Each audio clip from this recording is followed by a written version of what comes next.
Hello साथियों, good evening. आप सबका इस चैनल पे बहुत बहुत स्वागत है। देखिए, पुरुष आयोग जो है, इसका मामला तो खटाई में है, ये तो आपको पता ही है। लेकिन उम्मीद नहीं छोड़नी चाहिए। अब जो पुरुष, विवाहित पुरुष अपनी उन पत्नियों से जो कि झूठे केस कर रही हैं, बिना बात के डाइवोर्स लेना चाहती हैं और पैसे इतना चाहती हैं, समझौते के लिए भी पैसे मांगती हैं, और जिनकी पुलिस के साथ सांठगांठ है, तो उन पतियों को निराश नहीं होना चाहिए, ना उनको कोई गलत कदम उठाना चाहिए। क्योंकि जैसे ही मानसिक संतुलन बिगड़ता है, कोई ना कोई नुकसान ज़रूर होता है। अब गाड़ी तेज़ चलाते हैं लोग, लेकिन यदि वो सतर्क रहते हैं, जैसे कि कार की रेस वगैरह में होता है, तो कोई भी कार आपस में टकराती नहीं है, किसी डिवाइडर से नहीं टकराती, खंबे से, पेड़ से नहीं टकराती है। लेकिन जैसे ही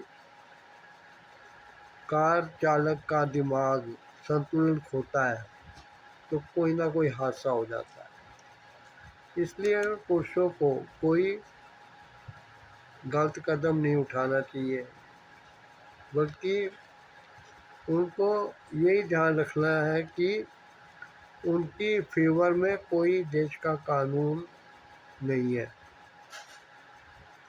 देश की पुलिस, न्याय व्यवस्था, जज, कोर्ट, कोई भी उसके फेवर में नहीं है, और झूठी महिलाएं ही सच्ची साबित हो जाती हैं और केस जीत जाती हैं। अब कुछ लोग मेरे को उस दिन पूछ रहे थे कि लिविंग रिलेशनशिप तो इससे अच्छा है, कम से कम शादी तलाक का तो नहीं होता। लेकिन फिर उनको मैंने कुछ लिटरेचर दिए, जिनमें इस लिविंग रिलेशन का काला चिट्ठा सारा लिखा हुआ था। अब लिविंग रिलेशन में वेश्याएं, विवाहित लड़कियां, गरीब खानदान की लड़कियां जो है मेकअप करके, ब्यूटी पार्लर में जाके सज धज के वो किसी को रिझा लेती हैं। अभी मैट्रिमोनियल ऐप इतने आ गए हैं, और व्हाट्सएप हो गया, ट्विटर, एक्स वगैरह, दूसरे प्लेटफॉर्म सोशल मीडिया के हो गए। इसमें खुलेआम लड़के लड़कियों की आपस में जान पहचान होती है। लेकिन जैसे एक इंसान कांटा दरिया में डाल के सारा दिन मछली फंसने का इंतज़ार करता है, बार बार चारे बदलता है, बार बार जगह बदलता है, ऐसी ये लड़कियां जो हैं बार बार अलग अलग लड़कों से दोस्ती करती हैं, और फिर उनको जब लड़का अपनी पूरी स्थिति बता देता है, तो उनको कई बार वो लिविंग रिलेशनशिप के लिए राज़ी कर लेती हैं। अब लिविंग रिलेशनशिप में रहते हुए उनके शारीरिक संबंध जो होते हैं, फिजिकल रिलेशनशिप भी बनते हैं। लेकिन कहते हैं ना, तू जिसे चाहे तेरा प्यार उसी का हक है, ठीक है ना। अब एक वैश्या भी सड़क पे जाते हुए अपने आप को इज्जतदार औरत बता के पुरुषों पे ब्लेम लगा देती है, जबकि वो खुद दिन में कई बार दिखती हैं।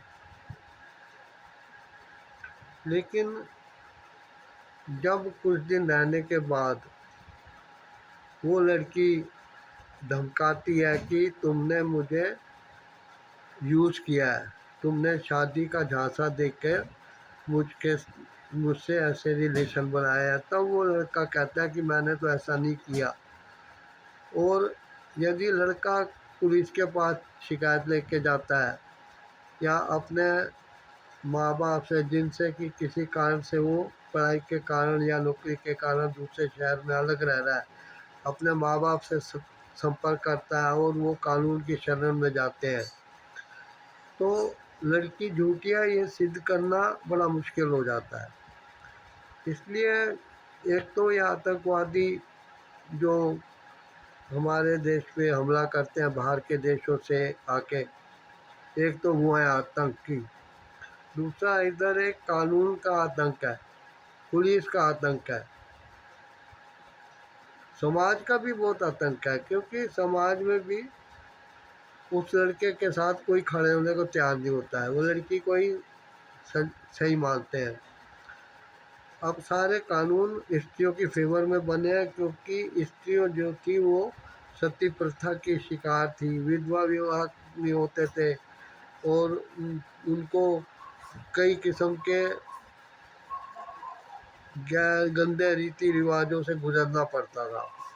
लेकिन जब कानून की नज़रें खुली और उन्होंने महिलाओं के लिए कानून बनाने शुरू किए, तो उन कानूनों से उनको जो संरक्षण मिला तो उससे वो कुछ सुरक्षित हो गई, लेकिन उसका गलत फ़ायदा उठाने के लिए बहुत लोग आगे आए और इसका मिसयूज़ होने लगा।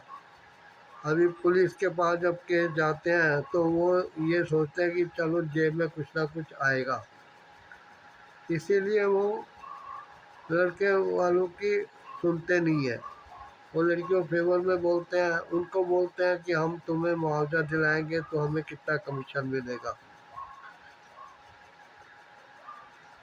ये पूरी बातें देख के इंसान को सतर्क हो जाना चाहिए, क्योंकि उनके ऊपर जो भी झूठे ब्लेम लगाए जाएंगे उसको सिद्ध करने का भी जिम्मा जो है वो लड़के पर ही आएगा, उनके परिवार वालों पे आएगा और ये सिद्ध करना बड़ा मुश्किल हो जाता है। अब जैसे रेप का या फिजिकल रिलेशनशिप का अगर ब्लेम लगाया जाता है और कोर्ट में केस है और दूसरे पक्ष का वकील कह देता है कि लड़की का महिला का मेडिकल होना चाहिए ताकि पता लगे कि क्या वो इस रिलेशनशिप की आदी है तो कितने टाइम से है और क्या वाकई अभी अभी हाल ही में उसके साथ कोई बलात्कार हुआ है। और वो लड़की जो थी उसने झूठा ब्लेम लगाया था, फिर भी अगर वो कह देते कि मेरा कंसेंट नहीं है मेडिकल चेकअप के लिए, तो फिर कोई कानून का माईदाल उसका मेडिकल चेकअप नहीं करा सकता। लेकिन तब भी उसी को सच्चा माना जाएगा कि जब ये कह रही है तो सच्चा होगा। इसलिए इन चीज़ों का बहुत ध्यान रखते हुए चलना चाहिए। आशा करता हूँ आप इस वीडियो को लाइक शेयर कमेंट करेंगे और सब्सक्राइब नहीं किया तो इस चैनल को सब्सक्राइब कर देंगे। थैंक्स, मिलते हैं अगले टॉपिक में।